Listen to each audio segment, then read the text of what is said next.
Hi అండి. అందరికీ నమస్కారం. Welcome to my channel. ఈ వీడియోలో ఏపీ ప్రభుత్వ ఉద్యోగ పెన్షనర్ల డిసెంబర్ నెల జీతాలు, పెన్షన్లు జమ అయ్యే తాజా సమాచారం గురించి వీడియోలో తెలుసుకుందాము. వీడియో అయితే ఎక్కడే గాని స్కిప్ చేయకుండా ఎండ్ వరకు చూసేయండి. అప్పుడే ఇన్ఫర్మేషన్ పూర్తిగా అర్థమవుతుంది. అలాగే వీడియో చూస్తున్న ప్రతి ఒక్కరు వీడియోకి లైక్ చేయండి ఫ్రెండ్స్. ఈ వీడియోని తోటి ఉద్యోగ పెన్షన్ మిత్రులతో అయితే షేర్ చేయండి.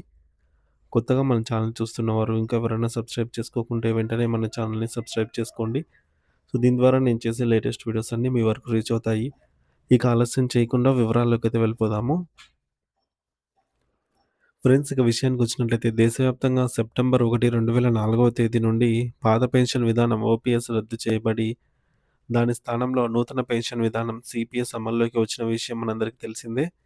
అయితే ఆ నిర్ణీత తేదీ కంటే ముందే ఉద్యోగ నోటిఫికేషన్ వెలువడినప్పటికీ వివిధ కోర్టు కేసులు లేదా ఇతర పరిపాలన పరమైనటువంటి జాప్యం కారణంగా ఆలస్యంగా నియామక ఉత్తర్వులు అందుకున్న వేలాది మంది ఉద్యోగులకు ఇది ఒక పెద్ద సమస్యగా మిగిలిపోయింది.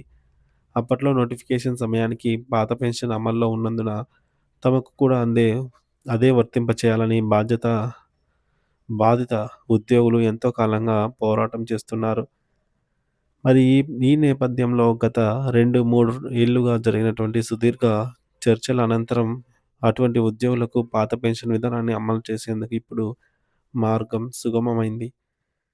ఆంధ్రప్రదేశ్ రాష్ట్రంలో ఈ ప్రక్రియను వేగవంతం చేస్తూ ప్రభుత్వం కీలక ఆదేశాలు జారీ చేసింది. ముఖ్యంగా డీఎస్సీ అభ్యర్థులు, పోలీసు రిక్రూట్‌మెంట్ మరియు ఇతర శాఖల్లో 2004 సెప్టెంబర్ కంటే ముందు నోటిఫికేషన్ పొంది ఆలస్యంగా విధుల్లో చేరిన వారికి ఈ లబ్ధి చేకూరనుంది. ప్రస్తుతం డిసెంబర్ నెలకు సంబంధించిన జీతాల బిల్లులను ట్రెజరీకి సబ్మిట్ చేసే సమయంలోనే డీడీఓ లాగిన్‌లో ఈ ఆప్షన్‌ను అందుబాటులోకి తెచ్చారు. ఎవరైతే పాత పెన్షన్‌కు అర్హత కలిగి ఉంటారో వారి వివరాల వద్ద యెస్ అని, మిగిలిన వారికి నో అని నమోదు చేయవలసి ఉంటుంది. ఇది ఉద్యోగుల భవిష్యత్తుకు సంబంధించిన అత్యంత కీలకమైన అంశం. అయితే తాజాగా ఈ ప్రక్రియలో ప్రభుత్వం మరో ముఖ్యమైనటువంటి అప్డేట్ ఇచ్చింది. గతంలో సమాచారాన్ని నమోదు చేసిన వారు ఏదైనా తప్పులు చేసి ఉంటే సరిదిద్దుకోవడానికి లేదా కొత్తగా వివరాలు చేర్చడానికి ఎడిట్ ఆప్షన్ కల్పించారు.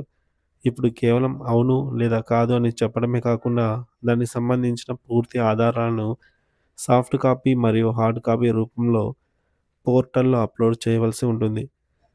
అంటే మీ రిక్రూట్‌మెంట్ నోటిఫికేషన్ వివరాలు, అపాయింట్‌మెంట్ ఆర్డర్ కాపీలు మరియు జాప్యానికి గల కారణాలను తెలిపే పత్రాలను సిద్ధంగా ఉంచుకోవాలి. అర్హత ఉన్న ఉద్యోగులందరూ కూడా ఈ విషయాన్ని గమనించి వెంటనే అప్రమత్తం కావాలి. సో, మీరు గనక 2004 సెప్టెంబర్ 1కి ముందే నోటిఫికేషన్ వచ్చిన బ్యాచ్‌కి చెందిన వారైతే వెంటనే మీ డీడీఓ గారిని కలిసి మీ వివరాలు పోర్టల్‌లో సక్రమంగా అప్‌లోడ్ అయ్యాయో లేదో ఒకటికి 2 సార్లు సరిచూసుకోవాలి. పాత పెన్షన్ విధానం వల్ల పదవీ విరమణ తర్వాత సామాజిక మరియు ఆర్థిక భద్రత మెరుగ్గా ఉంటుంది కాబట్టి ఇది మీ జీవితంలో ఒక సువర్ణావకాశం వంటిది. అలాగే ఈ సమాచారం అందని వారు ఇంకా చాలామంది ఉండవచ్చు. ముఖ్యంగా గ్రామీణ ప్రాంతాల్లో పనిచేసే ఉపాధ్యాయులు మరియు పోలీస్ సిబ్బందికి ఈ అప్డేట్ ఎంతో అవసరం.